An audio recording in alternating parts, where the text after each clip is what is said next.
So, the last time I was here, I talked about how Chris Weidman was compared to none other than Orlando Anderson. And here I am, a couple of days just before UFC 296. And I gotta tell you, I think that it would be real great business for Colby Covington to win the title. Now, I'm very reluctant in making these types of videos for the simple fact that if he doesn't win, this video would absolutely mean nothing. But if he does win, then this video will go on to not only promote his next upcoming fight with potentially Belal Muhammad, but also sort of promote whatever is going to happen within that time frame from now till then on.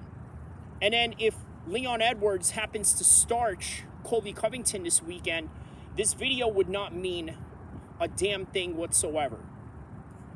But let's say in a hypothetical world that Colby Covington wins the fight. Why is this great business?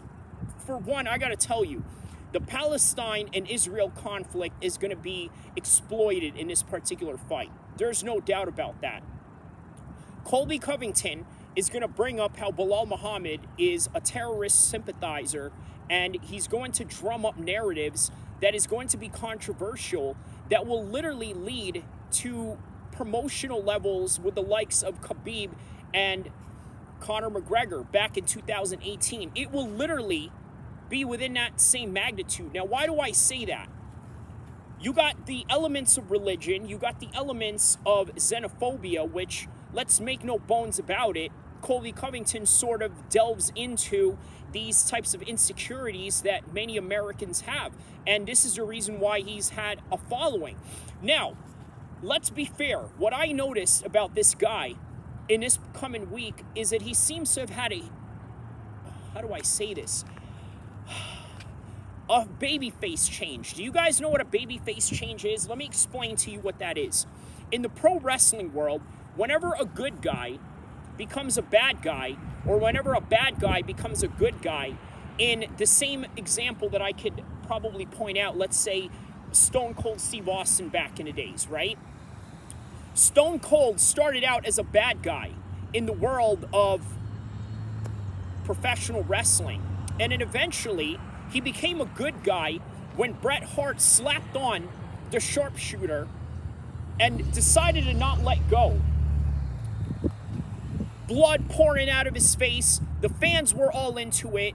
They loved what was going on. And then they realized, you know what? Stone Cold isn't a bad guy. And for one reason or another, Colby Covington has somehow delved into this particular realm, this particular fight week. Now, that could be a multitude of reasons. For one, maybe it's temporary, that only within this fight week, he is going to be the good guy, and in other fights, well, he's going to go back to the same Colby Covington as he always was. Is that true or not? We don't know. Only time will tell, which is why I say that if time tells exactly what I think that it does, and he wins the fight, he's going to have a big matchup with Belal Muhammad.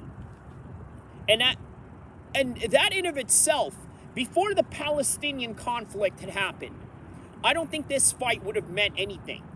For one, you got to think, right? Right now, in the current moment of time, there isn't a lot of top Israeli 170-pound fighters for Belal Muhammad to fight. And if he did, well, you would imagine how much of a compelling storyline that would be. So guess what? Who's the next guy? Well, how about America's champion? The guy who's self-proclaimed to be now the people's champion and Donald Trump's favorite fighter, who, by the way, just like most U.S. politicians, show enormous support to Israel. And Colby Covington, I don't think, would beg to differ in any of those particular instances, especially when you're dealing with a situation where he does everything that Trump does, he follows everything that Trump moves on, and he's going to support whatever it is that Trump is going to put his mind on. That's Colby Covington in a nutshell, and part of that, quite frankly, is the Israeli and the Palestinian conflict. So that means Colby Covington if he is the smart promoter that I know him to be, he's going to play up the Israeli card. He's going to call Belal Muhammad all types of things that's going to drum up attention. And guess what? CNN, MSNBC, Al Jazeera, Al Arabiya, the British Broadcasting Company, GB News, Sky Sports, all these media entities around the world are going to pay attention to this fight. And in the words of Donald Trump, in a massive ways that you have never seen before.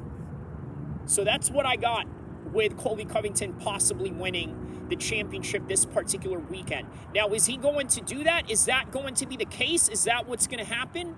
We don't know. That's why they call it the theater of the unknown. We never know what is going to happen and how it's going to unfold. Just like we never knew that Chris Weidman was going to fall the way that he did. And by the way, the last time that I did that video, guess what? I shot it right here for you guys to see, for you guys to understand the magnitude of where I saw Chris Weidman's career to be. And by the way, crazy enough, a day after the UFC 296, you're going to have a Chris Weidman documentary on ESPN the day after, on December 17th.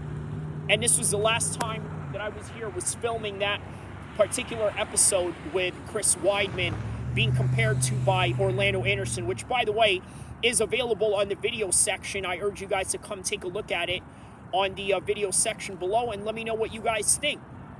But also, like and subscribe to this particular content and let me know what you think. Do you think that it'll be great business for Colby Covington to win the fight? Because you got to understand this. Leon Edwards is a great champion. He's going to give you all the fights. He's going to give you multiple fights a year if he's healthy enough, if the opponent is right, and if the paycheck is right. But at the same time, there's guys that are active champions, and then there's guys that are, well, exciting champions. And who more of an exciting champion to have as the biggest heel of them all other than Colby Covington? Colby Chaos Covington, to be exact. So once again, don't forget to like and subscribe. And I hope you guys enjoyed this content, just like you enjoy the view of Sacramento, California. From me to yours worldwide. Don't forget to tell a friend, like and subscribe, share, and I'll see you guys once again.